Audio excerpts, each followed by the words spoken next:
Let's understand the concept of a cyber physical system, commonly known as CPS. Cyber physical system is an integration of computation, networking, and physical processes. In simple terms, it is a system where computers monitor and control physical processes using sensors, controllers, communication networks, and actuators. These systems combine the cyber world, which includes software algorithms, and communication networks with the physical world, which includes machines, devices, and real world processes.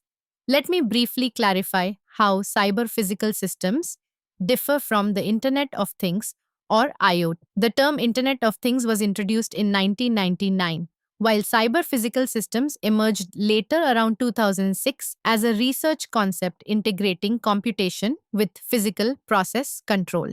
IoT mainly focuses on connecting devices to the internet so they can collect and exchange data. Cyber physical systems go a step further by using that data for real time monitoring, intelligent decision making, and direct control of physical systems. Now, let me explain the basic block schematic of a cyber physical system. The first component is sensors. Sensors collect data from the physical environment. For example, they may measure temperature, pressure, speed, motion, or position.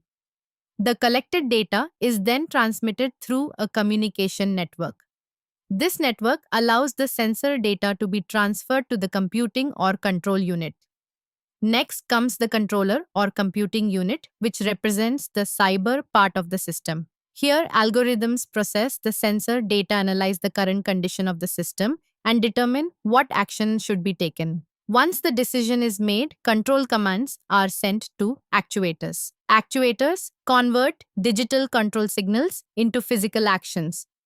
These actions affect the physical system or environment, such as adjusting the speed of a motor, moving a robotic arm, controlling a machine, or regulating temperature. After the action is performed, sensors again monitor the system and send updated information back to the controller. This feedback creates a continuous monitoring and control loop.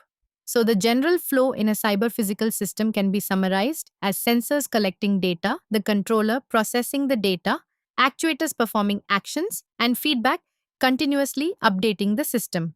Now, let's look at some important real world applications of cyber physical systems. One major application is in smart transportation systems, especially autonomous vehicles. These vehicles use multiple sensors, cameras, and computing systems to analyze their surroundings and make driving decisions in real time. Another application is in smart grids. Cyber physical systems help monitor electricity generation, manage power distribution, and balance energy demand efficiently. Cyber physical systems are also widely used in healthcare. Examples include wearable health monitoring devices, smart medical equipment, and robotic surgery systems that assist doctors with high precision operations. In industrial automation, CPS forms the foundation of smart factories and Industry 4.0. Machines, sensors, and controllers communicate with each other to optimize manufacturing processes and improve productivity. We can also see cyber physical systems in smart homes, where intelligent devices such as thermostats, lighting systems, and security systems automatically respond to environmental conditions and user preferences. In summary, cyber physical systems integrate sensing, computation, communication, and control to interact intelligently with the physical world. Because they enable real time monitoring and automated decision making, cyber physical system is becoming an essential part of modern engineering systems and smart infrastructure.